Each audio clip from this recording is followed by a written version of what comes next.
अब दुनिया भर में लोग मच्छरों से छुटकारा पाने के लिए तरह तरह के तरीके अपनाते रहे। कहीं फॉगिंग होती है, कहीं दवाइयों का छिड़काव किया जाता है, लेकिन अब एक ऐसी खबर सामने आई है जिसने सबको चौंका कर रख दिया है। अब दुनिया की सबसे बड़ी टेक कंपनियों में से एक गूगल करोड़ों मच्छरों को खुले में छोड़ना चाहती है। सवाल यह है कि आखिर कोई कंपनी जानबूझकर मच्छरों को क्यों छोड़ेगी? क्या ये कोई नया खतरा है या फिर बीमारियों से लड़ने का नया तरीका? आपको डिटेल में समझाते हैं। दरअसल गूगल से जुड़ी एक बायोटेक कंपनी अमेरिका के कैलिफोर्निया और फ्लोरिडा के कुछ इलाकों में करीब 3 करोड़ 20 लाख खास तरह के मच्छर छोड़ने की अनुमति मांग रही है। पहली बार सुनने में ये बात काफी ज्यादा अजीब लगती है, लेकिन इसके पीछे की वजह काफी दिलचस्प है। अब इसके लिए आपको ये बात समझनी जरूरी है कि असल समस्या हर मच्छर नहीं होता, बल्कि वो मच्छर हैं जो dengue, malaria, chikungunya, Zika virus और येलो फीवर जैसी खतरनाक बीमारियां फैलाते हैं। हर साल दुनिया भर में करोड़ों लोग इन बीमारियों की चपेट में आते हैं।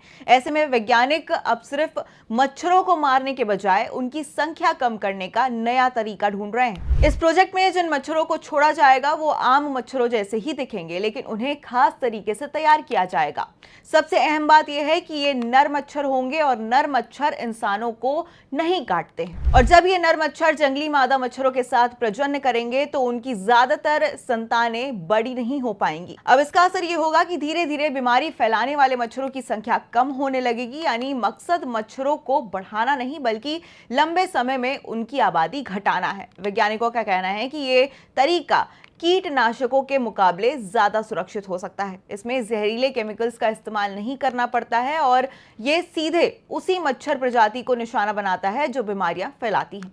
हालांकि इस योजना को लेकर सवाल भी उठ रहे हैं। कुछ विशेषज्ञों का मानना है कि अगर किसी प्रजाति की संख्या बहुत ज्यादा कम हुई तो इसका असर पर्यावरण पर भी पड़ सकता है, क्योंकि मच्छर कई पक्षियों, मछलियों और दूसरे जीवों के भोजन का हिस्सा होते हैं। इसलिए ये देखना जरूरी है कि इस प्रयोग का प्रकृति पर कोई बुरा असर तो नहीं होगा।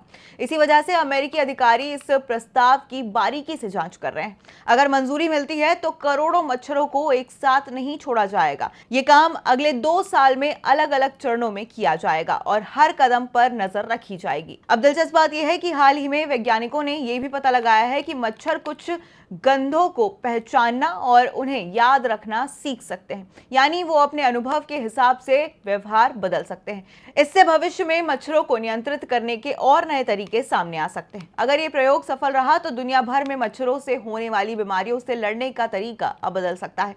सोचिए, अगर डेंगू और जीका जैसे बीमारियों का खतरा काफी हद तक कम हो जाए और इसके लिए जहरीले केमिकल्स का इस्तेमाल भी ना करना पड़े तो ये बड़ी सफलता होगी। फिलहाल गूगल की ये योजना मंजूरी का इंतजार कर रही है, लेकिन इसने एक नई बहस जरूर छेड़ दी है कि क्या करोड़ों मच्छरों को छोड़कर मच्छरों की समस्या खत्म की जा सकती है, या फिर ये प्रयोग आगे चलकर नए सवाल खड़े करेगा। इसका जवाब आने वाले समय में ही मिल पाएगा।